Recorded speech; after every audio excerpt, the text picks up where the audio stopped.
everybody. I'm going to be sharing my power port access with you today, and the reason why is I watched several videos last night, out of boredom or something, of people accessing their own ports, and one thing I saw repeatedly was people contaminating their sterile field. The biggest thing I saw was that once people had accessed their port and they reached down with their syringe and were flushing it, they would go back and touch and reposition their port needle, or they would put gauze on then, or what have you. Once you've cleaned that with chlorhexidine or betadine and it's sterile, everything that's going to be under the dressing needs to remain sterile. So if you touch a syringe or do anything off your sterile field that's not completely sterile and hanging on your shirt, a line hanging on your shirt with a syringe is no longer sterile. And you just can't go back up and touch once you have contaminated your gloves. You might as well take them off, it's done. So what I'm gonna do is I'm gonna show y'all a couple of things. One thing that people were talking about was, how do you use non-sterile saline syringes? Well, I use the non-sterile saline syringes for mine. And when I'm not gonna be getting an MRI with contrast, I don't use the Power-Lock needles because they're so big and bulky. I use the Kawasumi needles, which are very low profile and fantastic. And the way you can do this with a non-sterile syringe,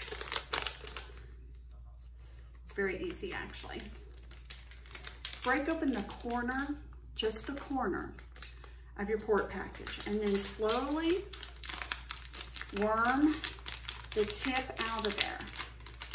Just the tip. Just kind of push, push, push till the cap pops through. Get that cap with your finger here. Hold this locking your clamp mechanism so it doesn't pull out, and just pull. Now, you'll see your needle and everything is still sterile. All you have is this hanging out. And I'm gonna lay this down for just a second. It's gonna be hanging off the edge so it's not touching anything. And what I'm gonna do now is I'm gonna take my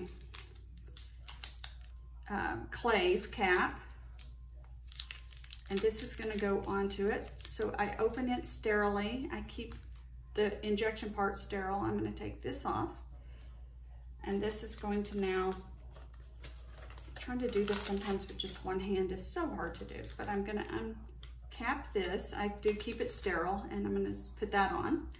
So now I have a clave that is sterile. And what I'm gonna do, I've already primed my syringe. I've already taken the air out of this. So now I am going to just take my saline and give it a little flush. Okay, already see fluid coming out. So then I basically will come over to my sterile field, which I already have laid out here. I've already got my dressing and my bio patch dropped on it sterilely. So I'm just gonna open this to the point that I can lift this out sterilely, and it's still sterile. And I will lay this over here on my field and have the syringe on the edge. And the edge is not considered sterile. Pretty much 2 inches around the perimeter of your sterile drape, you don't consider sterile, only the center, okay? So now that's flushed and it's in there. I had EMLA on, and I took it off a minute ago, so I'm actually gonna just take the alcohol wipe and just kind of wipe off any residual EMLA that might still be hanging on there, and let that kind of air dry for a second. Now my sterile gloves are over here. One other thing I see some people do is they'll wait until they're totally sterile to prep, and you can do that, but you have a greater chance of contaminating yourself when you do that. So I don't do that. I tend to prep without being sterilely gloved. Now I do have a little tube top on, so I'm not gonna be exposing myself to you. But what I'm gonna do is I'm gonna pull my arm out of my sleeve now, because it just makes it easier on me to do this. Okay, and always make sure you have a top that you're not worried about getting chlorhexidine or whatever on. So I've still got my little sterile kit back here. My chlorhexidine prep is still sterile. I'm gonna break it and get it ready to clean. And I give a good scrub, at least 20 seconds, vigorous scrubbing across the port area itself. I'm super, super, super, super cautious about this. And then I'm an old school trained. Was an RN for many years. I'm a CRNA now, and so I'm practicing anesthesia, and so I'm very old school about doing the circles out. I know nowadays a lot of times they don't teach that, but I still do the old school out and away, dragging germs away. And as you can tell, I do a very wide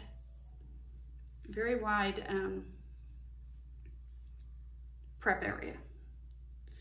Okay, so that's done. And obviously now you have to let your prep dry, right? So this is when I glove. So I'm gonna stand up here for a minute. You'll see me come over. I'm right-handed, so I always put on my left glove first. It's just a habit. I think it's good to have a habit of putting on the gloves the same way every single time.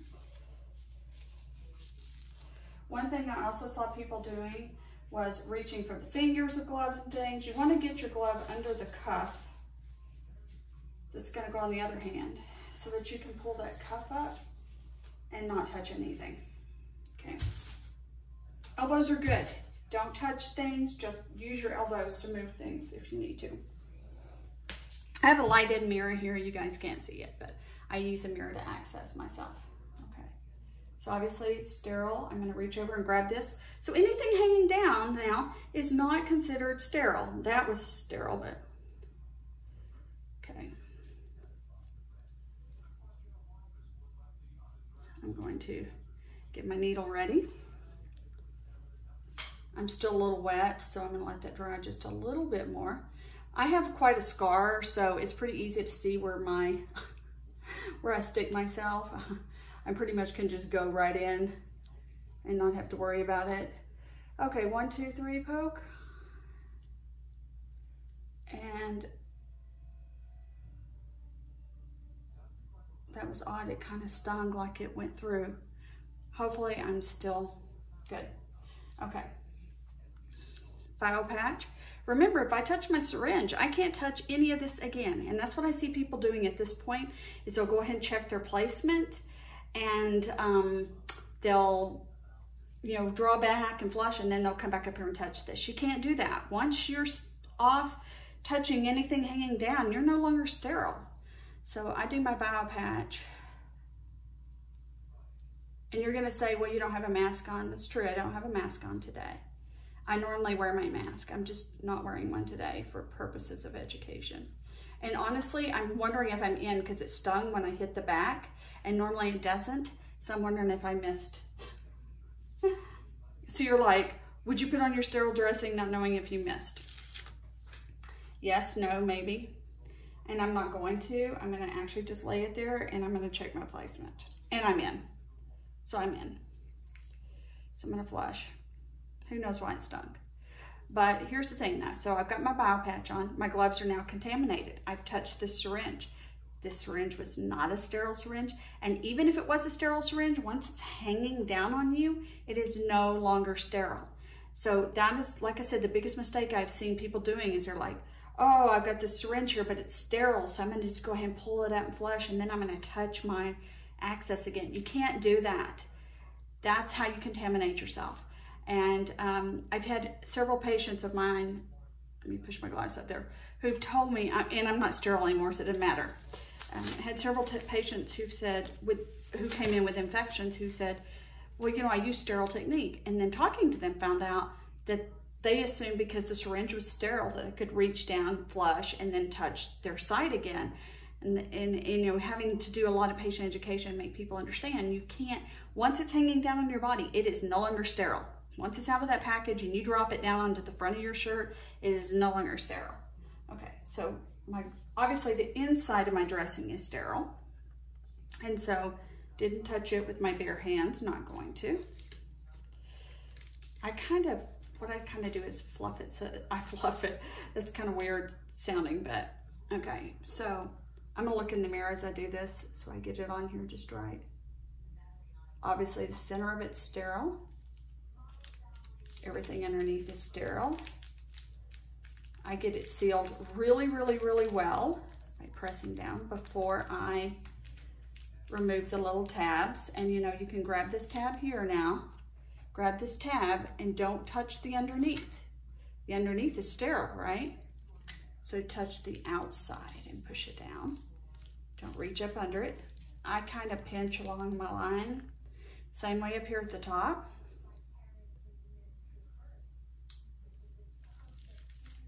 I pull, sterile dressing. And then you guys know this one. Probably many of you use this one. So I have a crease here. You want to work those creases out because a crease can lead to bacteria being introduced in through the side. So I always work out any creases.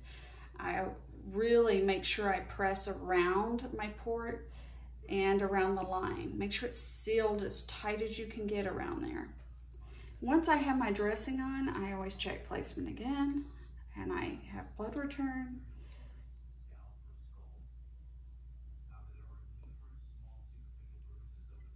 And there we go.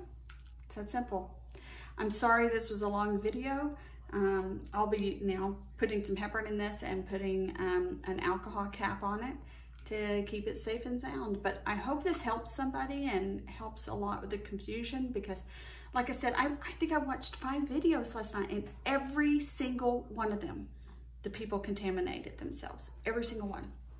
And the biggest thing, like I said, I saw a couple other things too, people touching and doing, like one girl touched something and then she reached and got gauze off her sterile field and went to put gauze under her wings. And I'm like, you're not sterile anymore. You can't do that. So for some reason, what I gathered from a couple of the videos was that people felt like once the needle's in, then you don't have to worry as much about sterility because it's only the needle you got to keep sterile. And that's absolutely not true. It's the entire sterile field around the needle and the line itself. So I'm not perfect, and I'm not going to say that I might not have made some error without realizing it, but I do my best to maintain the sterile field. And like I said, the biggest thing is once you drop this, even if you do use the sterile salines, once you drop this onto your shirt, everything from here down is contaminated, and you cannot flush and then go back up here and touch an uncovered port. You just can't do it. Not unless you want infection. And that is the highest rate of infection is from people breaking their sterile field. So a lot of infections, not all, but a lot of infections are completely avoidable. Occasionally some people get an infection just because of immunocompromised positions or just an inadvertent contamination without meaning to. I mean, it's going to happen, but to greatly reduce your risk of infection, it's all about the sterile technique. So I hope it helps somebody. I hope everybody has a great day. Thanks.